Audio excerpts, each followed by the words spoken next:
Hello दोस्तों, welcome to steno study. ये dictation 80 word पर मिनट की है। प्रतिलेखन संख्या 19 और 20 रहेगा। ठीक है, आपको ध्यान से लिखना है। और दोस्तों सभी लोग वीडियो को लाइक ज़रूर कीजिएगा। डिक्टेशन स्टार्ट करते हैं। Ready, start.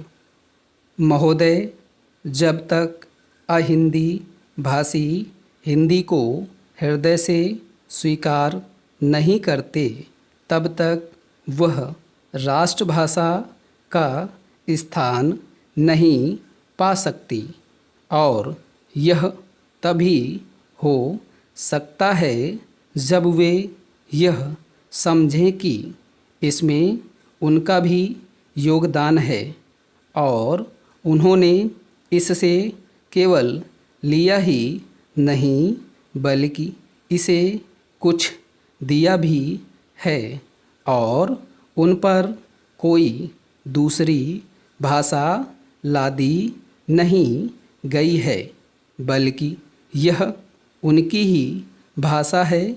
मेरे कहने का अर्थ यह नहीं कि आप उनकी ही व्याकरण अपना लें।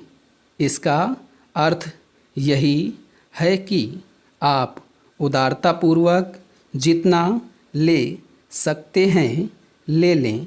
भाषा इसी प्रकार बन सकती है।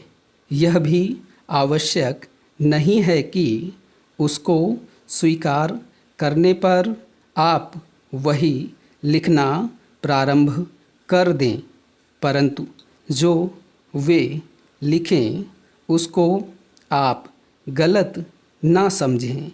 आज किसी भी भाषा का रूप वही नहीं है जो उसके प्रारंभिक काल में था। उसमें परिवर्तन होता रहता है।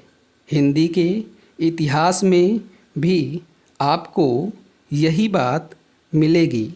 मैं हिंदी का कोई विद्वान नहीं हूँ, पर मैं अपने अनुभव से कह सकता हूँ कि उसमें भी पिछले 500-600 वर्षों में बहुत अंतर पड़ा है तथा पहले की और आज की हिंदी में काफ़ी अंतर है।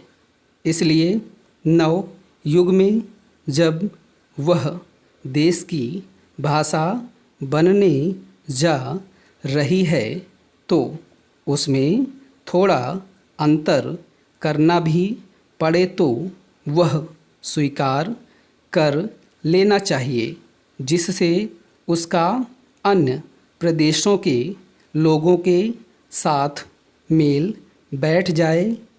कई अहिंदी भाषी लोगों ने भी हिंदी की काफ़ी सेवा की है। आपके राज्यपाल महोदय अहिंदी भाषी हैं और इन्होंने अपनी भाषा की बड़ी सेवा की है। यह भी हिंदी के पक्ष में थे और इन्होंने बड़ा योग दिया, जिसके कारण हम संविधान सभा में सफल हो सकें। इनका भी यही विचार है जो मेरा है। मैं चाहता हूँ कि इनको भी हिंदी की सेवा करने का अवसर दिया जाना चाहिए। उसका फल हिंदी के लिए और देश के लिए अच्छा ही होगा। मानपत्र में आपने संस्कृत के संबंध में कहा है।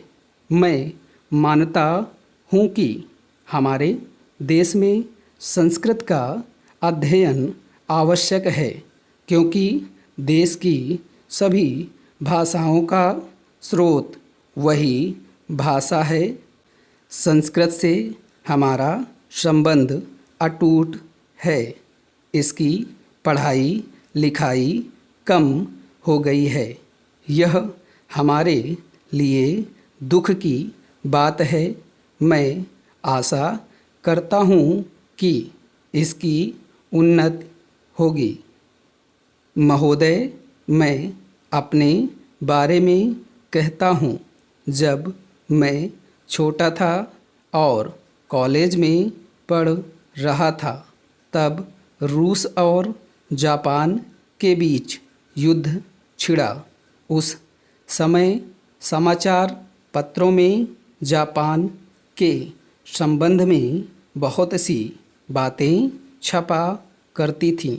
उनमें एक बात यह भी थी कि जापान में समूरिया जाति के लोगों ने अपने सब अधिकार वहाँ के राजा को दे दिए थे। उसके बाद जापान बड़ी उन्नति कर सका।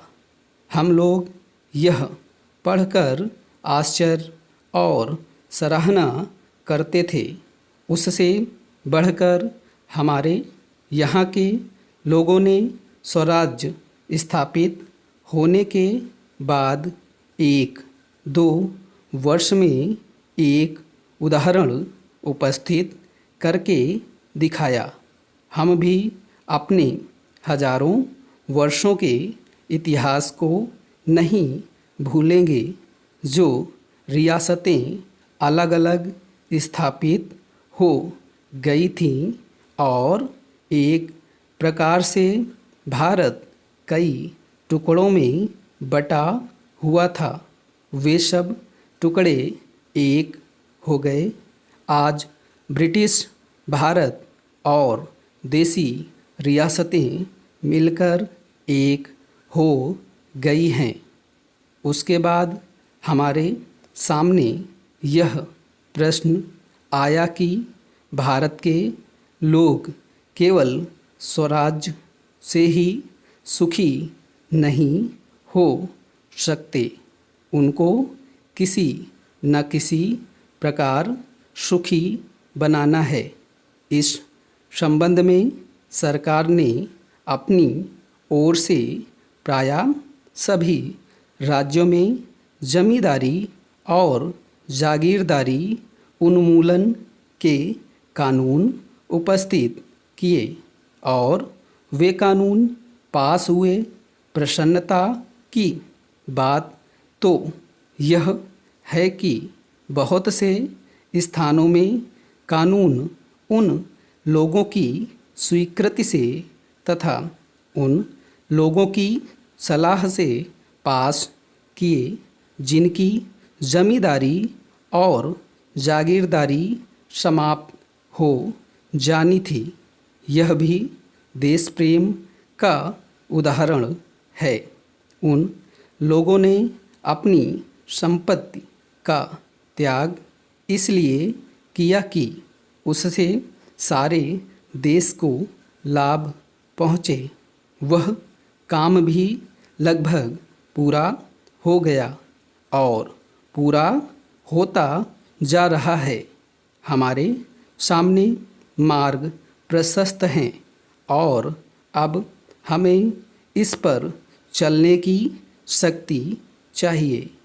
हम में परस्पर कभी कभी इस प्रकार की संकुचित धार्मिक अथवा सामाजिक भावना देखने में आती है, जिसके कारण कभी कभी लड़ाई झगड़े हो जाते हैं।